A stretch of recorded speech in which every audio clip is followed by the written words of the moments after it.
പ്രേക്ഷക പിന്തുണയോടെ മുന്നേറുന്ന ഏഷ്യാനെറ്റ് സ്റ്റാർ സിംഗർ സീസൺ 10ന്റെ സ്വർണ്ണക്കിലുക്കങ്ങളുടെ കഥ ഇങ്ങനെ. സ്റ്റാർ സിംഗർ സീസൺ 10ൽ ഇതുവരെയുള്ള ഗോൾഡൻ സ്റ്റാർ പെർഫോമൻസുകളുടെ വിവരങ്ങൾ ഇതാണ്.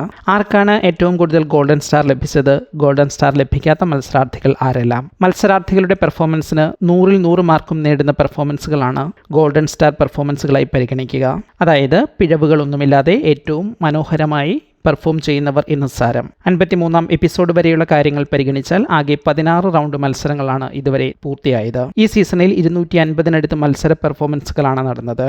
അതിൽ 44 പെർഫോമൻസുകൾ ഗോൾഡൻ സ്റ്റാർ പെർഫോമൻസുകളാണ്. നിലവിൽ ഷോയുടെ ഭാഗമായ എല്ലാവരും, അതായത് 12 മത്സരാർത്ഥികളും ഒരിക്കലെങ്കിലും ഗോൾഡൻ സ്റ്റാർ നേടിയിട്ടുള്ളവരാണ്. ഓരോ ഗോൾഡൻ സ്റ്റാർ വീതം നേടിയവർ ഗൗതം പ്രസാദ്, പവിത്ര, ഗായത്രി, സ്വർണ എന്നിവരാണ്. ഷോയിൽ നിന്ന് എലിമിനേറ്റഡ് ആകും മുൻപ് ദീപു 2 ഗോൾഡൻ സ്റ്റാറുകൾ നേടിയിട്ടുണ്ട്. 3 ഗോൾഡൻ സ്റ്റാറുകൾ നേടിയവരുടെ കൂട്ടത്തിൽ ശിവപ്രിയ സുരേഷ്, സൂര്യനാരായണൻ, വിധുരാജ് എന്നിവർ ഉൾപ്പെടും. ദിൽരാജ് ഗോപിക്കുള്ളത് 4 ഗോൾഡൻ സ്റ്റാറുകൾ.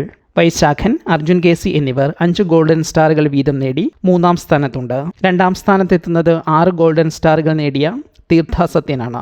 9 ഗോൾഡൻ സ്റ്റാറുകൾ നേടിയ കൃഷ്ണശ്രീ തന്നെയാണ് ഗോൾഡൻ സ്റ്റാറുകളുടെ കാര്യത്തിൽ ഒന്നാമത്. ഇനിയും ഷോ കൂടുതൽ റൗണ്ടുകൾ മുന്നോട്ട് പോകുന്നതോടെ ഇനി ആരൊക്കെ ഗോൾഡൻ സ്റ്റാറുകൾ നേടുമെന്നറിയാൻ കാത്തിരിക്കുകയാണ് പ്രേക്ഷകർ. ഇത്രയധികം ഗോൾഡൻ സ്റ്റാറുകൾ എന്നത് മത്സരത്തിന്റെ സ്വഭാവത്തെ വെളിവാക്കുന്ന ഒന്നുകൂടിയാണ്. സ്റ്റാർ സിംഗർ ഈ സീസൺ ഉടനെ അവസാനിപ്പിക്കണമോ അതോ കൂടുതൽ കാലം മുന്നോട്ട് കൊണ്ടുപോകണമോ? എന്താണ് നിങ്ങളുടെ അഭിപ്രായമെന്ന് കമൻറ്റ് ചെയ്യൂ.